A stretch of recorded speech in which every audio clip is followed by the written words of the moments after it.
Hello students, how are you all?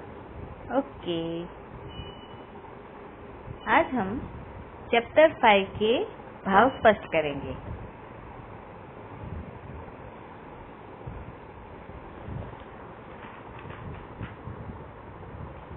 पहला है, देख रहे हो श्रेष्ठ समय के किस सपने को, छलते हो यूं हाय स्वयं ही क्यों अपने को। पेज नंबर 34 में है ये। इस पंक्ति में कवि कहना चाहते हैं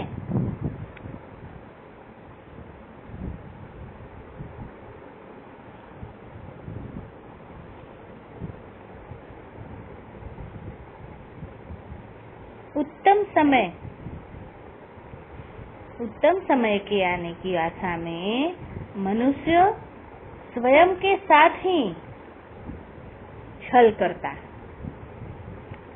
शुभ समय की आशा में हाथ आया अवसर भी खो देता है, क्योंकि शुभ अशुभ समय तो केवल मन का भ्रम है। समझ में आ गया ना कि शुभ समय की आशा में मनुष्य जो है वो अपने हाथ आया हुआ अवसर को खो देता है, क्योंकि वो तो उसके मन का भ्रम है।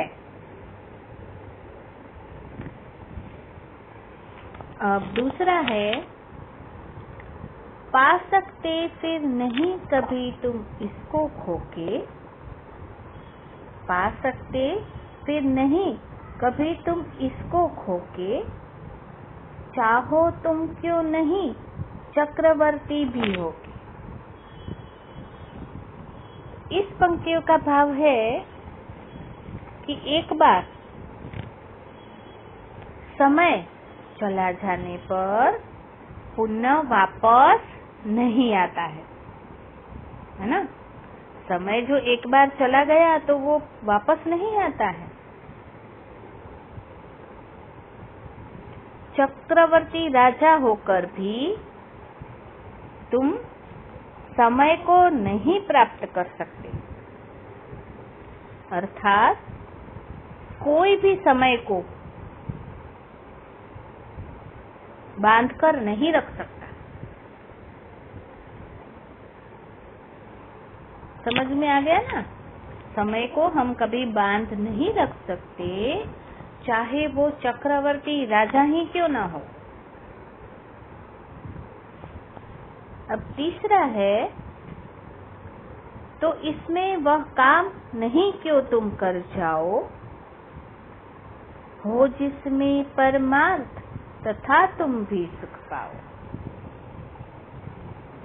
इन पंक्तियों का भाव है, समय ईश्वर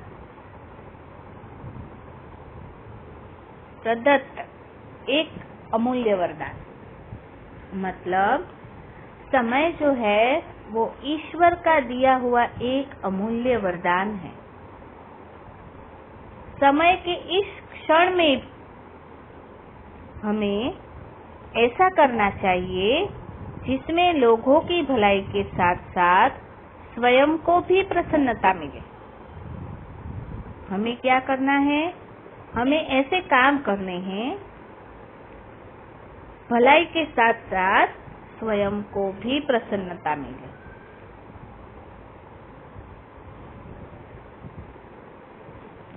ये तो हो गए भाव स्पष्ट। अब नेक्स्ट जो एक्सरसाइज है आपकी पेज नंबर 34 पर ही, उसमें एक कविता है छोटी सी, है ना।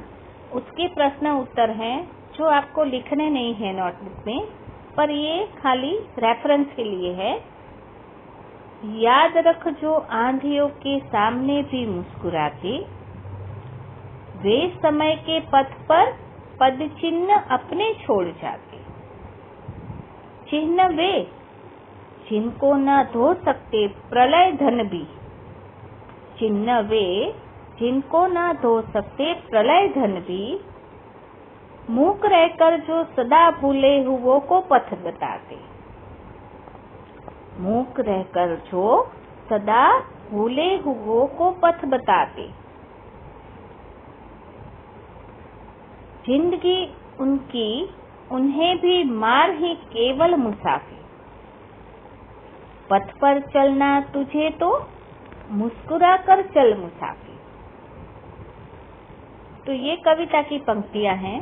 उनकी जो फर्स्ट क्वेश्चन है वो है, आंधियों के सामने भी कौन मुस्कुराता है। क्वेश्चन क्या है, आंधियों के सामने कौन मुस्कुराता है। चलो कौन बताएगा।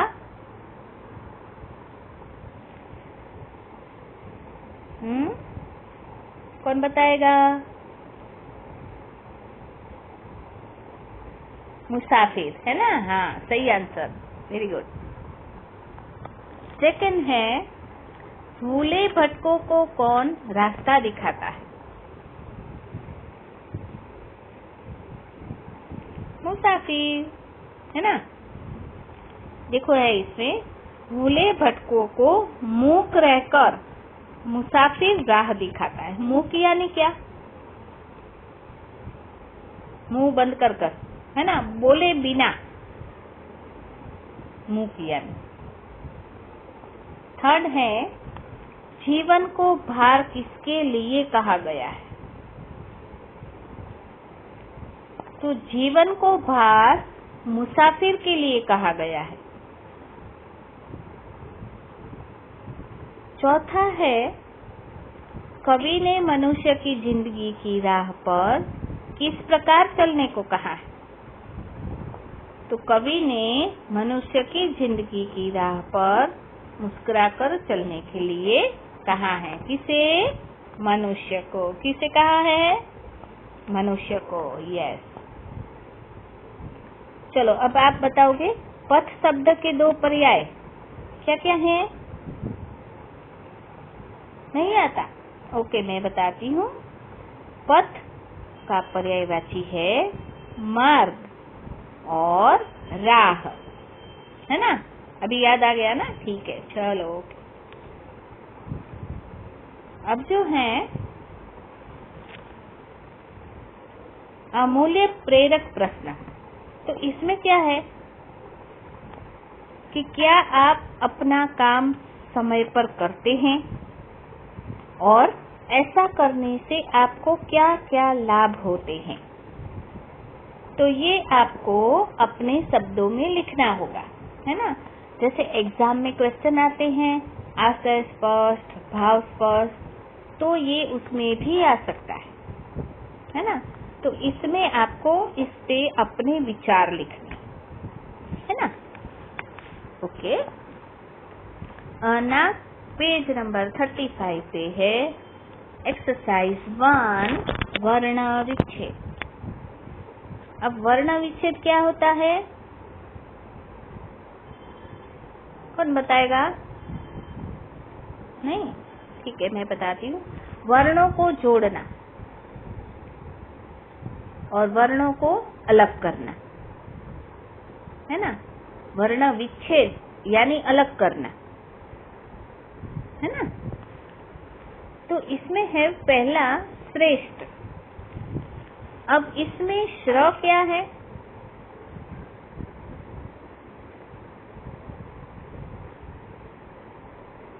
पता है। नहीं पता। ओके, बताती हूँ। श्र जो है वो श और र मिलकर बनता है, संयुक्त व्यंजन, है ना। श और र मिलाकर श्र बनता है। तो श्रे है तो श प्लस र प्लस ए प्लस श प्लस ठ प्लस अ। इसमें अ क्यों लगा, क्योंकि ठ में कोई मात्रा नहीं है, तो ठ में अ स्वर लगता है ना। कोई भी व्यंजन में स्वर लगने पर वो स्वर लगने पर ही वो पूरा कहलाता है व्यंजन, है ना। अब दूसरा है उद्योगी। अब ऊ तो अपने आप में स्वर है वो, है ना, तो ऊ का ऊ लगेगा प्लस द। अब द के नीचे क्या है? हलंत, है ना। अब हलंत है तो इसमें स्वर नहीं लगेगा, ये अधूरा है ना। तो ऊ प्लस द प्लस य प्लस क्या आएगा? कौन सी मात्रा है? ओ की, तो क्या आएगा? ओ, है ना। उसके बाद आएगा ग, और ग को ई की मात्रा है, बड़ी ई की, है ना, तो पीछे लगेगा बड़ी ई, है ना। समझ में आ गया ना? सबको समझ आ रहा है ना? अच्छा, अब सौख्य, तो स को किसकी मात्रा है? औ की, है ना, तो स प्लस औ। अब ख आधा है, हलंत है ना, तो ख का ओनली ख आएगा, उसके पीछे अ भी नहीं लगेगा, है ना। और य, तो य प्लस अ, ठीक है। अब नेक्स्ट है चक्रवर्ती। तो च में क्या लगेगा? अ, है ना, च प्लस अ। फिर क में हलंत है तो अ नहीं लगेगा, यस। पर इसमें देखो अभी र का रूप है, देखो, है ना, क्र, तो इसमें आएगा च प्लस अ प्लस क प्लस र प्लस अ, चक्र, है ना। और वर्ती, तो व प्लस अ प्लस र प्लस त प्लस बड़ी ई, है ना। अब तुच्छ है। तुच्छ, त को छोटा ऊ की मात्रा है ना, तो त प्लस ऊ, छोटा ऊ, प्लस च, इसमें मात्रा नहीं है ना, तो ओनली च, वो आधा है, इसलिए प्लस आएगा 6 प्लस अ, है ना।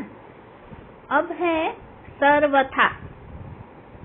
अब देखो सर्व, है ना, तो व से पहले र का रेफ है ना, तो स प्लस अ प्लस र प्लस व प्लस अ, हो गया सर्व। अब था, तो थ प्लस आ, है ना। अब है परमार्थ। इसमें क्या आएगा बताओ, चलो। प, हाँ, प्लस अ, यस, प अ प्लस र, फिर अ आएगा कि नहीं आएगा? आएगा, है ना, प्लस अ प्लस म प्लस आ प्लस र, फिर थ प्लस अ, परमार्थ, है ना।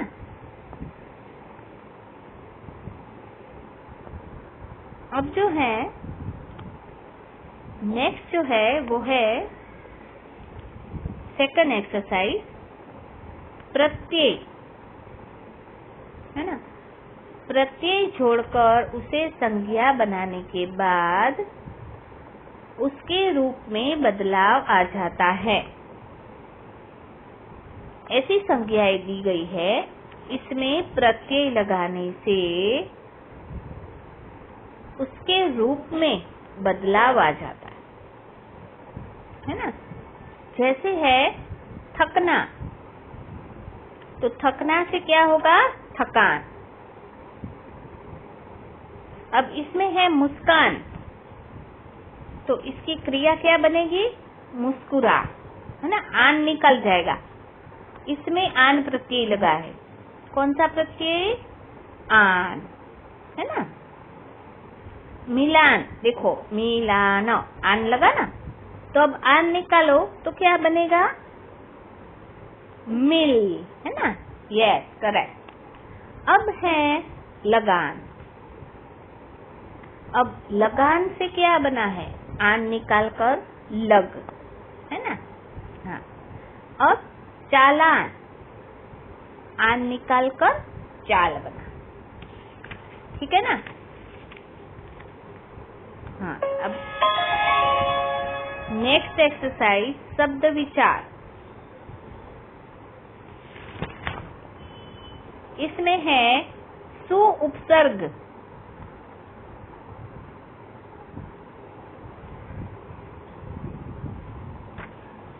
सु उपसर्ग जोड़कर नए शब्द बनाकर उसका अर्थ लिखना है ना?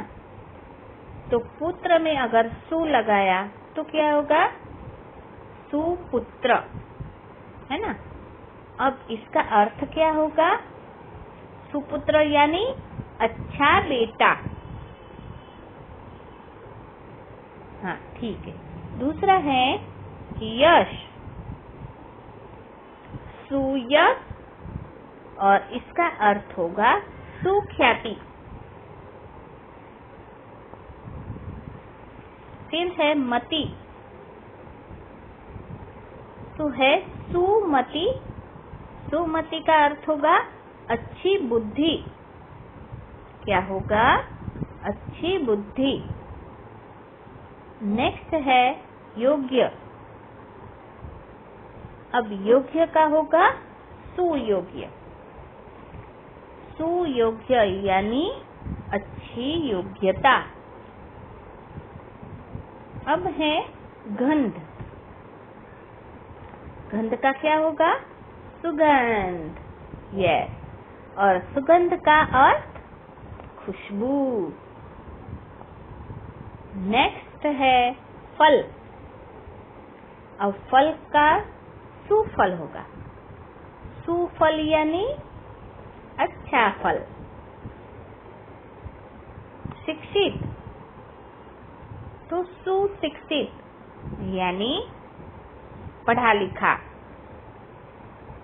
गम, सुगम यानी आसान, आसान होगा। अब नेक्स्ट जो एक्सरसाइज है सेकेंड, इसमें विलोम शब्द लिखने हैं। पहला है सुयोग, सुयोग का होगा दुर्योग। दूसरा है विश्वास, विश्वास का क्या होगा? बताओ। अविश्वास, यस। नेक्स्ट है व्यर्थ, व्यर्थ का होगा अव्यर्थ। इसके बाद है आलसी, आलसी का होगा विलोम कर्मठ, है ना? कर्मठ मतलब काम करने वाला, और आलसी मतलब आलस करके बैठ जाने वाला। नेक्स्ट है शुभ, शुभ का होगा अशुभ।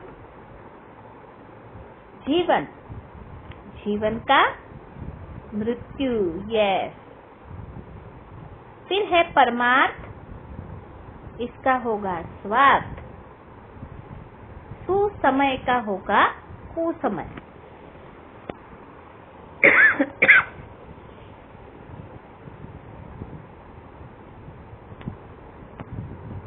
अब एक्सरसाइज हमारी